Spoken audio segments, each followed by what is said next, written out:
Bonjour à toutes et à tous et bienvenue dans cette nouvelle vidéo. Aujourd'hui, je suis ravie de vous retrouver pour vous présenter mes dernières lectures.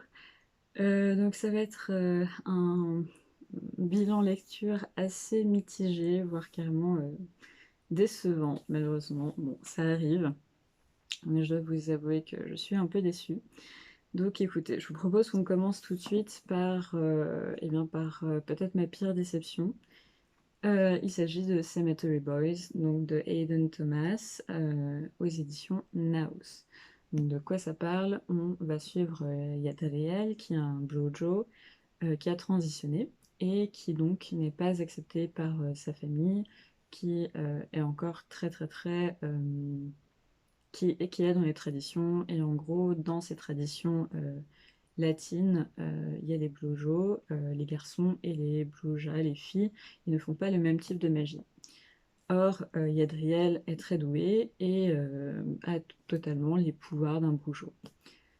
Par erreur, il fait revenir un garçon mort qu'il ne devrait pas faire revenir, donc c'est une magie qui tourne beaucoup autour de la mort, etc., des Dia del Muerte, etc. Et ce livre avait tout pour me plaire. Déjà, la couverture est super jolie. Je suis une grande fan de Mediator de Meg Cabot, donc cette histoire d'amour entre une jeune fille qui voit les fantômes et un fantôme. Donc j'espérais un peu retrouver ce genre d'ambiance là-dedans, mais en fait pas du tout. Je me suis ennuyée. J'ai lu jusqu'à la page 207. Donc en fait j'ai lu vraiment, j'ai essayé, j'ai lu jusqu'au milieu presque, mais j'ai pas réussi. Je crois que je me suis mise pendant 2 semaines sur ce livre, vraiment en espérant vraiment que ça fonctionne parce que les thématiques me plaisent, c'est quand même un livre LGBTQ+, donc vraiment je voulais, enfin il y a une représentation de personnages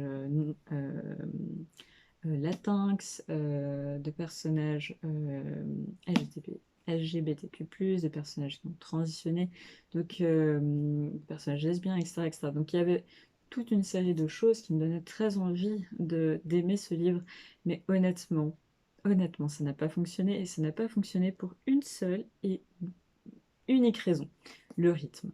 Il n'y a pas de rythme dans ce récit. Je me suis ennuyée.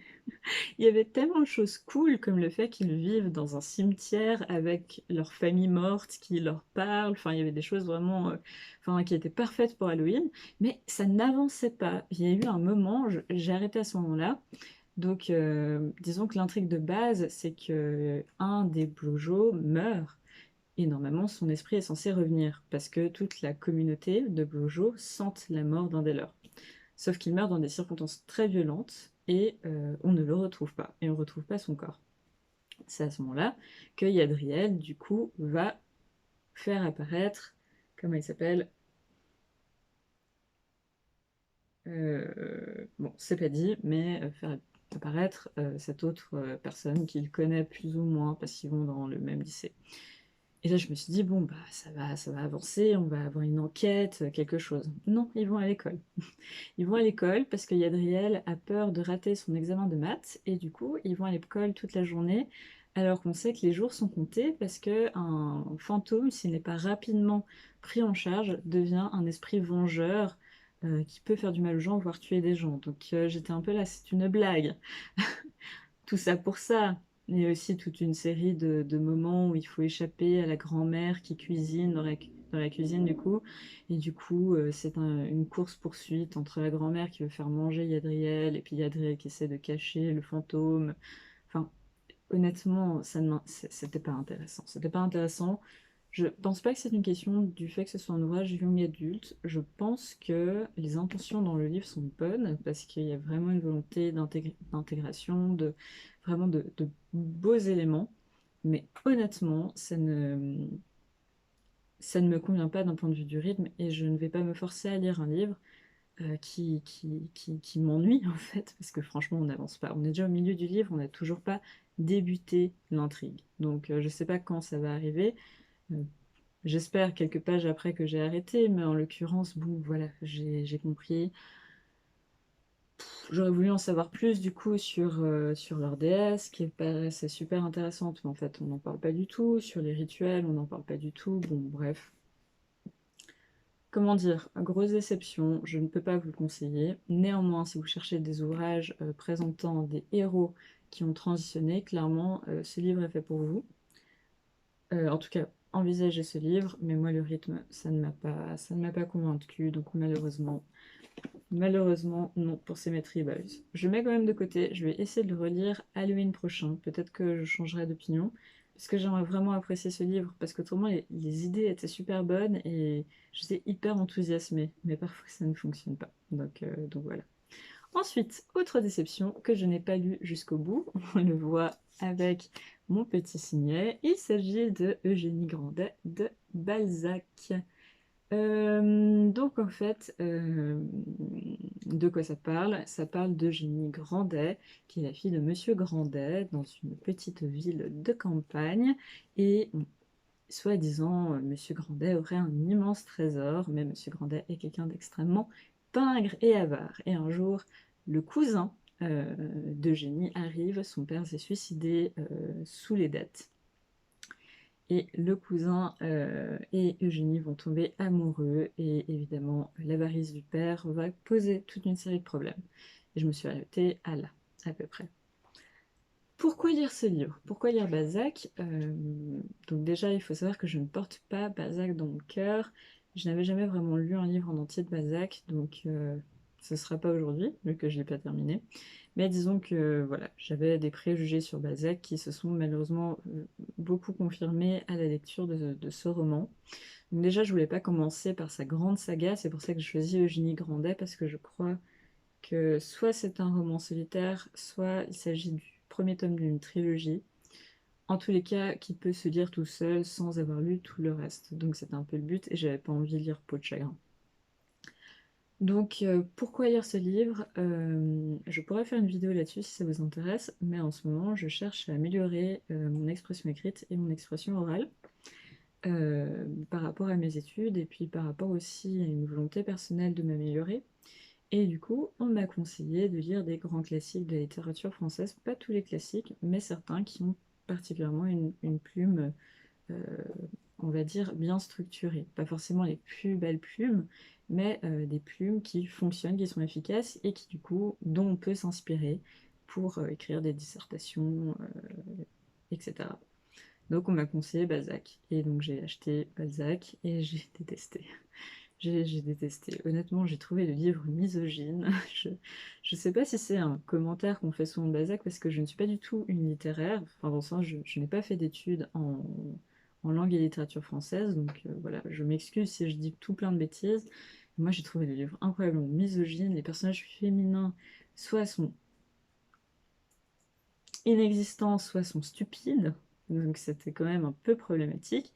Eugénie Grandet est stupide, sa mère est complètement inexistante, je crois qu'elle est appelée Ilotte, donc carrément l'esclave de son mari, enfin bon bref. Monsieur Grandet est un personnage absolument détestable que personne ne peut apprécier, enfin littéralement son frère s'est suicidé et il n'a aucune compassion pour son neveu, enfin c'était pas très crédible. J'ai eu l'impression de lire un peu l'Avare de Molière, mais sans le côté fun de l'Avare de Molière. Donc, bon, j'ai trouvé que c'était pas très intéressant. J'ai trouvé qu'il y avait beaucoup, beaucoup, beaucoup de détails inutiles. Il y avait une sorte d'intrigue avec d'autres personnages qui cherchent à savoir la fortune de Grandet. Bon, honnêtement, moi je m'en fichais un petit peu.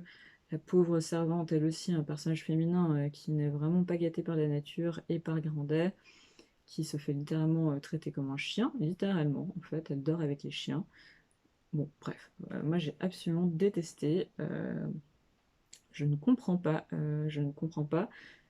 Il y a un film qui est sorti récemment, d'ailleurs le livre à la couverture du film, donc je vais essayer de voir le film, peut-être que ça va m'apporter un autre éclairage, peut-être aussi que je suis partie à côté du message de l'ouvrage, ce qui est très possible, mais honnêtement Balzac c'est pas possible, et en plus je suis vraiment censée lire un peu plus de Balzac pour améliorer mon écriture, donc je vais tenter autre chose. Si vous avez des conseils pour commencer Balzac, je les prends avec un très grand plaisir, parce que peut-être que c'était pas le bon pour commencer. N'hésitez pas à m'envoyer par par commentaire parce que vraiment j'aimerais apprécier un peu plus mes lectures. Mais là, j'ai même pas pu terminer. Je pense pas que je terminerai parce que vraiment, j'en pouvais plus. J'avais envie de gifler Monsieur Grandet. Mais du coup, si vous avez des conseils, avec très grand plaisir, je les prends très volontiers. Mais celui-ci n'a pas fonctionné, on va dire.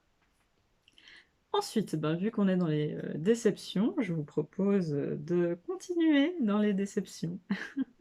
Et donc, j'ai lu Jean-Paul Bregelly, La fabrique du crétin, la mort programmée de l'école, aux éditions Folio Documents. Donc, donc c'est un ouvrage qui nous explique comment la politique a petit à petit programmé la mort tragique de l'école nationale en France. Je voulais le lire parce qu'il y a eu tout un... J'ai entendu parler de ce livre à plusieurs moments dans la même semaine et finalement je l'ai trouvé le dimanche même de cette semaine à une vente dans un petit village. Donc je me suis dit, ben voilà, c'est l'occasion. Je savais déjà que le livre était problématique, mais je n'avais pas fouillé et là je n'ai pas pu, je n'ai pas dépassé, je pense, désapprend l'ennui, donc page 50. Je n'ai pas dépassé la page 50, je ne continuerai pas. Et ça, c'est une décision vraiment politique. Je n'ai pas envie de lire de telles choses. Pourquoi? Je pense effectivement que l'éducation nationale, sachant que moi-même je ne viens pas du système français, donc je parle de l'éducation d'une manière très large en Europe, a toute une série de problèmes. Je pense qu'effectivement, on nivelle par le bas la plupart du temps. Je pense effectivement qu'une réussite au bac au pourcentage où est la réussite au bac pose problème dans le sens où il n'y a pas suffisamment de place dans les écoles supérieures pour tout le monde. Donc ça crée des bouchons et c'est problématique parce que les gens devraient, à mon avis, avoir le choix de leurs études et ce n'est pas possible en ce moment avec Parcoursup pour une majorité d'étudiants. Donc oui, il y a des problèmes dans l'éducation nationale, c'est assez évident. Mais la manière dont M. Brigoli écrit, c'est vraiment à la fois raciste, mais vraiment raciste, je vous l'assure, classiste, et en plus il vous présente l'éducation en 1911 comme si c'était la meilleure éducation au monde, où l'élève se taisait, le prof parlait, et c'était comme ça qu'on apprenait. Sauf que à cette époque, tous les élèves qui étaient soit 10, soit qui avaient des problèmes spécifiques étaient complètement mis de côté. Ne parlons pas des filles. Et au final, on vous racontait un roman national, absolument, que M. Brigelli trouve très bien d'ailleurs, hein, raconter la France et puis les grands, les grandes, la France, quoi. Donc ça c'est problématique pour tout un tas de raisons, parce que depuis l'histoire a bien démontré que le récit national conduit à des dérives, et ce n'est un récit qui n'est que construit de toutes pièces, et en plus, pour se dédouaner de toute accusation de racisme qu'on pourrait lui faire, il prend toujours l'exemple de Camus. Camus qui, du coup, viendrait d'une famille pauvre et qui découvrirait, grâce à des professeurs bienveillants mais difficiles, la beauté de la langue française. Donc bon, moi c'était pas possible, j'ai arrêté. Je ne vous le conseille pas, franchement. Je pense qu'il y a des études, peut-être universitaires, sur les problèmes de l'éducation nationale bien plus intéressants. Je pense que c'est un livre qui est adressé aux personnes qui en ont ras-le-bol, mais je pense que ce discours est très dangereux et je ne le conseille pas du tout. Donc voilà, je ne le finirai pas, je ne le mettrai pas dans une boîte à livres parce que j'ai pas envie que d'autres puissent le lire. Donc il va finir au fond d'un de mes cartons, et puis voilà, tant pis. Si vous l'avez aimé, dites-moi dans les commentaires, j'aimerais vraiment votre avis et qu'on puisse en débattre parce que moi c'était pas possible. Ensuite, je vais peut-être passer à quelque chose que j'ai aimé. Et du coup, je vous propose, pour terminer, de passer à The Yakuza's Guide to Babysitting de Tsukiya aux éditions Big Kana. Donc, ma nounou est un Yakuza. Donc ça se présente comme ça, et donc ça, je l'ai acheté à Lyon lors d'un petit voyage. Et en gros, de quoi ça parle? Ça parle d'un yakuza qui est réputé pour être assez violent et qui ne réfléchit pas beaucoup, et qui va devoir s'occuper de la fille du chef Yakuza. Et c'est trop mignon. C'était vraiment une lecture doudou. En ce moment, j'aime bien ces mangas ultra réconfortants et très doudou. Je sais pas si c'est le temps, parce qu'on est en novembre, qu'il fait froid, etc. Mais moi, ça me touche. Donc voilà, c'était doudou, c'était réconfortant. Je sais pas si j'achèterai les autres tomes. Celui-ci se suffit à lui-même si vous voulez pas forcément acheter les autres tomes. Je pense que c'est une bonne idée de cadeau pour Noël parce que franchement, c'était trop mignon et ça valait carrément le coup. En tout cas, moi j'ai vraiment, vraiment bien aimé. Les dessins sont très sympas, vraiment rien à dire. Peut-être mon seul regret, c'est que c'est vraiment très, très, très, très court, comme vous pouvez le voir. Donc bon, il faut le savoir, mais toujours est-il, un vrai plaisir, un petit doudou, et je dois vous dire qu'après Brigeri, Balzac et Cemetery Boys, ça m'a fait beaucoup de bien d'avoir quelque chose de beaucoup plus doux. Donc voilà, c'était tout pour mes dernières lectures. Dites-moi quelles étaient les vôtres dans les commentaires, dites-moi si vous avez lu certains de ces livres, qu'est-ce que vous en avez pensé. N'hésitez pas à laisser un pouce en l'air, ça me fait toujours plaisir, et à vous abonner, ça me permet aussi de, de faire grandir cette chaîne et ça me fait toujours super plaisir et je vous dis à très bientôt dans une nouvelle vidéo. Ciao!